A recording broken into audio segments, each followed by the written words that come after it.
The promise of later life often centers on the accumulation of wisdom and the enjoyment of hard-earned leisure.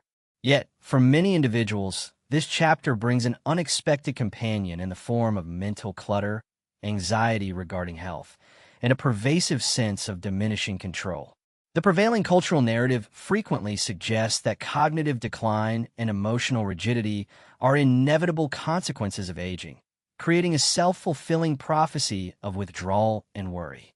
This outlook ignores the profound neuroplastic potential that remains active throughout the human lifespan when engaged correctly. By shifting the mode of engagement from frantic doing to intentional being, one unlocks a reservoir of clarity that transforms the aging process into a period of expansive awareness.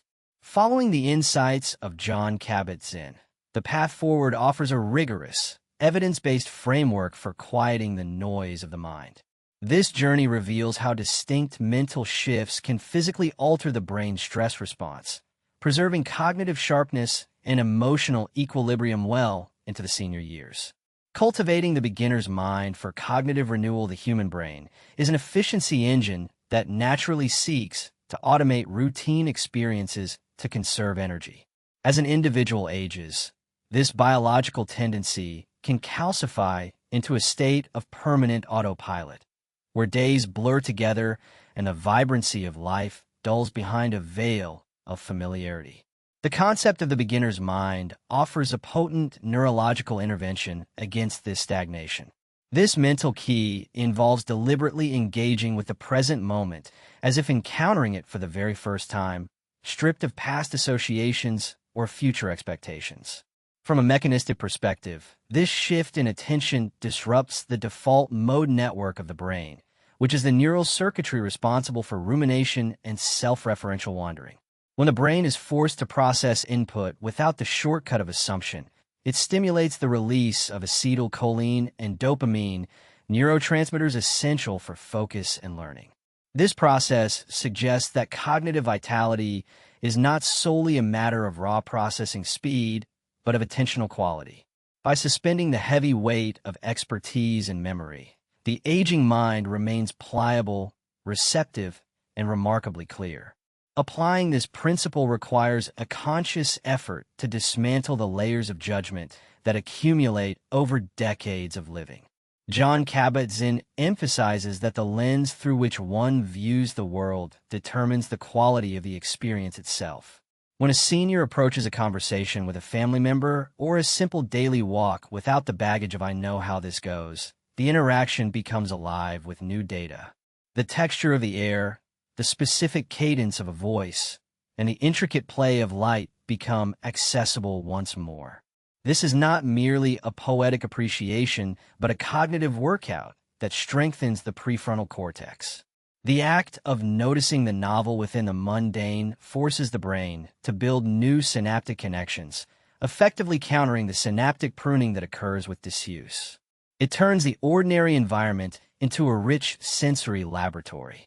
However, the practice of maintaining a beginner's mind faces significant resistance from the ego's desire for security and predictability. The aging individual often finds comfort in known patterns because they provide a sense of competency and safety in a rapidly changing world. To strip away these comforting assumptions can feel destabilizing or even threatening to one's sense of identity. The mind resists the vulnerability of not knowing, preferring the gloom of a predictable complaint to the brightness of an uncertain joy. This resistance is a natural protective mechanism, yet it ultimately constricts the world. Recognizing this fear is the first step in softening it. The goal is not to erase knowledge, but to hold it lightly, allowing fresh information to penetrate the fortress of accumulated experience. Consider the scenario of an individual tending to a garden they have maintained for 30 years. On autopilot, the mind might focus solely on the weeds, the aches in the knees, or the list of chores remaining for the day. The experience is purely transactional and likely stressful. By invoking the beginner's mind, the individual pauses to observe the specific shade of green on a new leaf or the intricate movement of an insect, suspending the label of weed or flower for just a moment. The sensation of the soil against the skin is felt fully, without the immediate narrative of needing to wash up. In this pause, the stress response lowers, heart rate variability improves, and the brain registers a moment of safety and connection. The chore transforms into a restorative practice. The biological implications of this shift extend to the regulation of the autonomic nervous system. Chronic judgment and the constant comparison of the present against the past keep the sympathetic nervous system in a low-level state of activation. This fight-or-flight baseline is corrosive to cardiovascular health and immune function over time. By adopting a stance of curiosity rather than judgment, the parasympathetic nervous system is engaged. This rest and digest state is crucial for cellular repair and inflammation reduction. Thus, the mental key of the beginner's mind is not just a psychological trick, but a physiological shield. It allows the body to recover from the stress of simply existing, fostering a physical calmness that supports mental clarity. There are specific instances where this approach must be balanced with discernment, particularly regarding medical safety. A beginner's mind does not imply naivety or the ignoring of genuine physical symptoms that require professional attention. If an individual experiences sudden chest pain or confusion, treating it with mere curiosity rather than acting on medical knowledge would be dangerous. The practice is about the interpretation of experience, not the negation of critical survival signals. It is a tool for emotional and cognitive regulation, designed to enhance life quality rather than replace practical judgment. The wisdom lies in knowing when to observe and when to act, a distinction that sharpens with the consistent practice of awareness. Ultimately, the power of this mental key lies in its ability to return the agency of experience to the individual. External circumstances regarding health or mobility may narrow, but the internal landscape can remain vast. By refusing to let the mind settle into rigid grooves of expectation, the senior creates a mental environment where new neural pathways can form. This neuroplasticity is the biological basis for hope in later life. It suggests that the brain is capable of renewal as long as the owner remains willing to look at the world with fresh eyes. This foundational shift sets the stage for all other mental adjustments, proving that vitality is less about the energy one has and more about the attention one pays. Am I seeing this moment or just my memory of it? Befriending the body and dissolving resistance, a central challenge in the landscape of aging, is the shifting relationship with the physical body, which often becomes a source of discomfort or betrayal. The common mental reaction to pain, stiffness, or reduced capacity is one of aversion and resentment. This resistance creates a secondary layer of suffering that often eclipses the physical sensation itself. John Kabat-Zinn posits that while pain may be inevitable, suffering is optional. The mechanism behind this distinction lies in the brain's pain processing matrix. The raw sensory data of discomfort is one signal, but the emotional interpretation, the story that this is unbearable or this will never end, amplifies the neural firing associated with distress. By changing the relationship with these sensations from one of battle to one of befriending, the individual alters the actual experience of pain. The practice of non-striving acceptance allows the individual to decouple the physical sensation from the emotional reaction. When attention is directed toward a painful area with a quality of gentleness rather than hostility, the sympathetic nervous system's alarm bells begin to quiet. Biologically, bracing against pain creates muscle tension that exacerbates the very issue causing distress. The mental instruction to soften around the area of discomfort interrupts this feedback loop. It does not necessarily eliminate the pathology, but it reduces the inflammatory stress response that accompanies the fighting of it. This approach requires a radical shift in perspective, viewing the body not as a failing machine, but as a faithful vessel that requires compassionate listening. In the daily life of a senior, this might manifest during a flare-up of arthritis or a period of fatigue.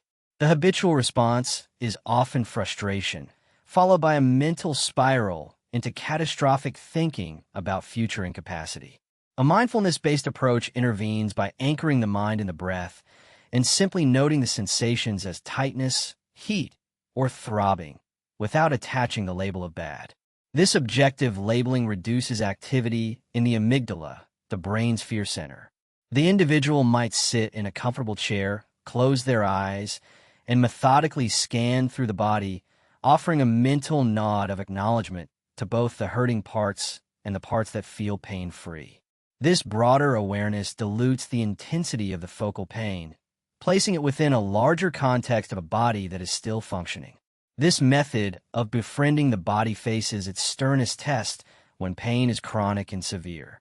It is counterintuitive to move toward what hurts, and the instinct to distract or numb the sensation is powerful. Critics or skeptics might argue that acceptance sounds like resignation or giving up on improvement. However, true acceptance is an active, dynamic process of clear seeing, which is the prerequisite for appropriate action. One cannot care for a body one is busy resenting. By accepting the reality of the present moment, the individual stops wasting energy on denial and can make clear-headed decisions about pain management, movement, and rest. It is a pragmatic allocation of energy resources. The psychological impact of this shift is profound. Many seniors carry a subtle, constant anger towards the aging process, a low-grade hostility that drains vitality. Releasing this resistance acts as a massive energy unlock. When a mind stops warring with the reality of the body, that energy becomes available for engagement with the outside world. The concept of wholeness is crucial here. The understanding that one is whole and complete regardless of physical limitations. This mental key redefines health not as the absence of disease, but as the ability to relate to whatever is happening with equilibrium. It restores dignity to the aging process, moving the narrative from one of decline to one of adaptation. Furthermore, this practice enhances the efficacy of other health interventions. A body that is constantly in a state of stress-induced tension heals more slowly and metabolizes medications less efficiently.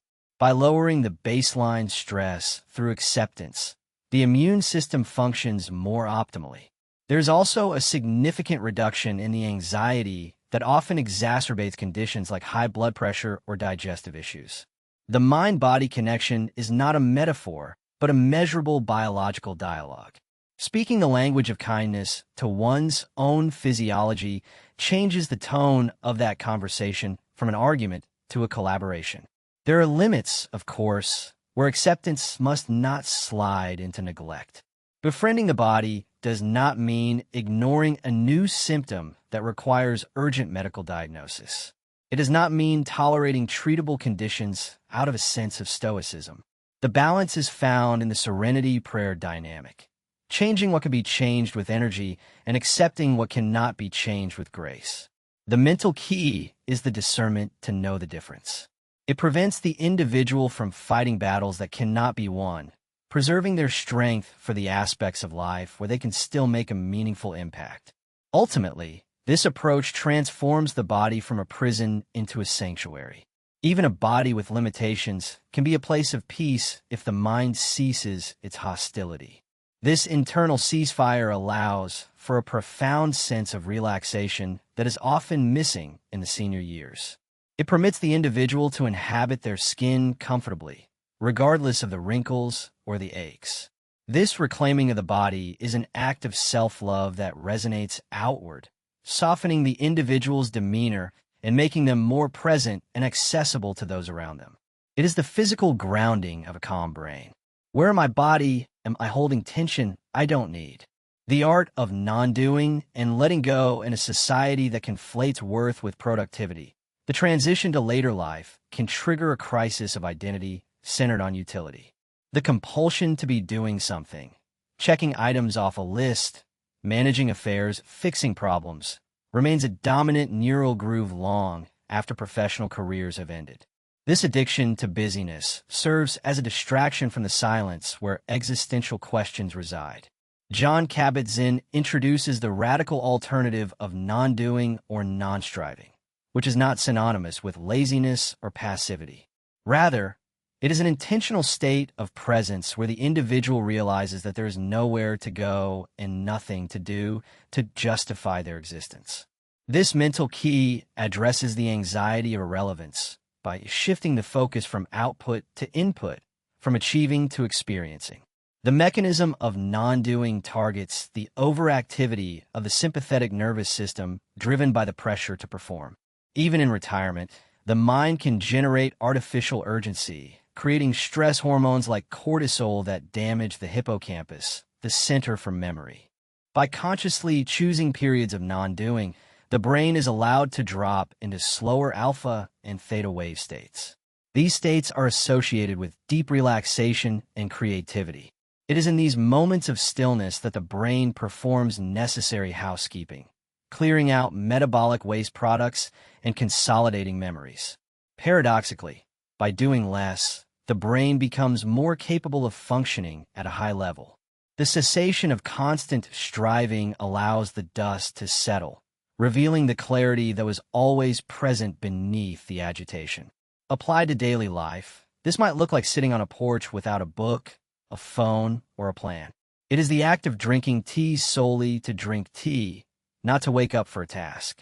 For a senior used to managing a household or a career, this can initially feel excruciatingly bored or wrong. The mind will scream for a distraction. However, persisting through this boredom breaks the dopamine-driven feedback loop that demands constant stimulation. Over time, these moments of non-doing become the most nourishing parts of the day. They allow for a connection with the self that is often lost in the noise of activity.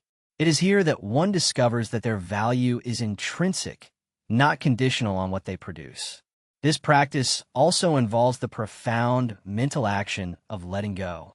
As one ages, the circle of control naturally shrinks. Children grow up, careers end, and physical capabilities change. Clinging to the way things used to be or how one thinks they ought to be is a primary source of mental anguish. Letting go is the muscle of releasing this grip. It is the acknowledgement that change is the only constant. Integrating this insight allows the senior to flow with the current of life rather than exhausting themselves swimming upstream. It applies to letting go of old grudges, old self-images, and the need to be right. This release creates a vast amount of mental space, formerly occupied by ruminations, which can now be filled with peace. A common counterargument is that non-striving will lead to apathy or a vegetative state. There's a fear that if one stops pushing, they will simply stop living. This conflates internal stillness with external inertia. One can be very active outwardly while maintaining an internal state of non-doing, acting out of joy and flow rather than compulsion and anxiety. The action becomes cleaner and more effective because it is not cluttered with the fear of failure or the desperate need for validation. The artist paints better when not obsessing over the gallery review. The grandparent connects deeper when not trying to be the perfect role model. This shift also mitigates the isolation often felt in later years. When an individual is constantly striving, they're often self-absorbed in their own goals and anxieties. Non-doing opens the aperture of awareness to include others. It fosters a quality of listening that is rare and precious.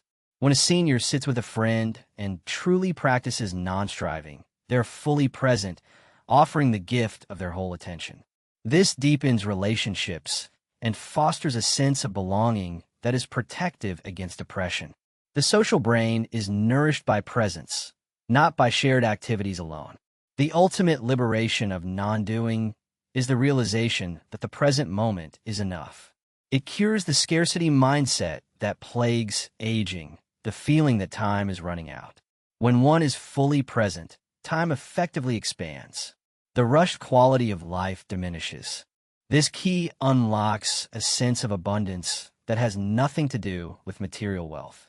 It allows the senior to inhabit their life fully, right up to the very end, rather than constantly leaning into a future that does not yet exist. It is the ultimate sanity in a world obsessed with the next thing. What role am I playing that I can finally put down?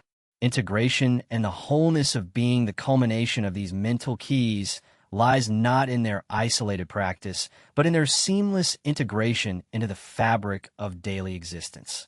The ultimate goal is to move from doing mindfulness to being mindful. This transition marks the difference between a technique used to manage stress and a way of life that fundamentally alters the experience of aging. John Kabat-Zinn suggests that this integration leads to a sense of coherence, where the fragmented parts of the self, the physical, the emotional, and the cognitive, are reunited. This wholeness is resilient. It can withstand the inevitable losses of later life because it is not dependent on external circumstances remaining static. It is a stability born of dynamic balance. The biological sustainability of this integrated state is supported by the strengthening of the connection between the amygdala and the prefrontal cortex. With consistent practice, the brain's emotional regulation centers become more robust. This means that when challenges arise, a bad diagnosis, a financial worry, a loss, the recovery time is shorter. The senior bounces back to baseline equilibrium faster. This resilience is the hallmark of a brain that has been trained in the art of awareness. It is not that the individual feels no sorrow or fear, but that they're not drowned by it.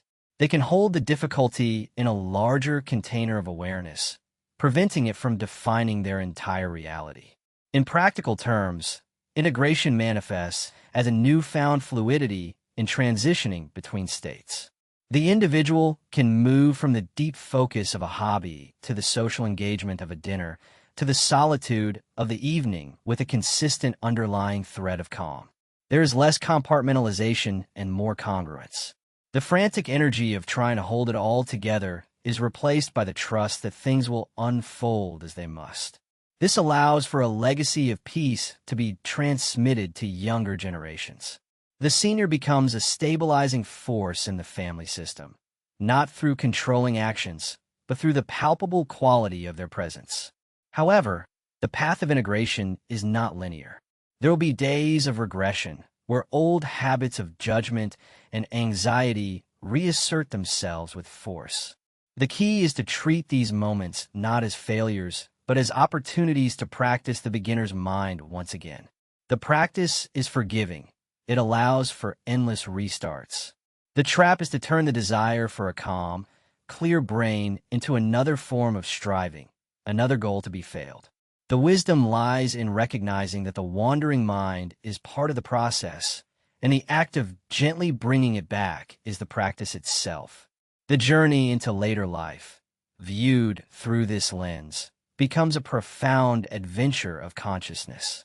It is a time when the distractions of the world naturally fall away, offering a unique opportunity to explore the depths of the human mind. By cultivating a non-judging, patient, and accepting awareness, the senior reclaims their sovereignty. They are no longer victims of the aging process, but active participants in an unfolding mystery. The brain, tended to with these mental keys, remains a garden of clarity, capable of producing insights and joys that were inaccessible in the haste of youth. This holistic approach resolves the initial promise of finding clarity amidst the noise. It proves that while the body may slow, the mind can expand. The anxiety of decline is replaced by the curiosity of being. The common enemy of cultural marginalization is defeated not by fighting for relevance, but by realizing the profound relevance of simply being awake. The road ahead is not a descent into darkness, but a movement toward a different kind of light. Who is the one observing my thoughts right now?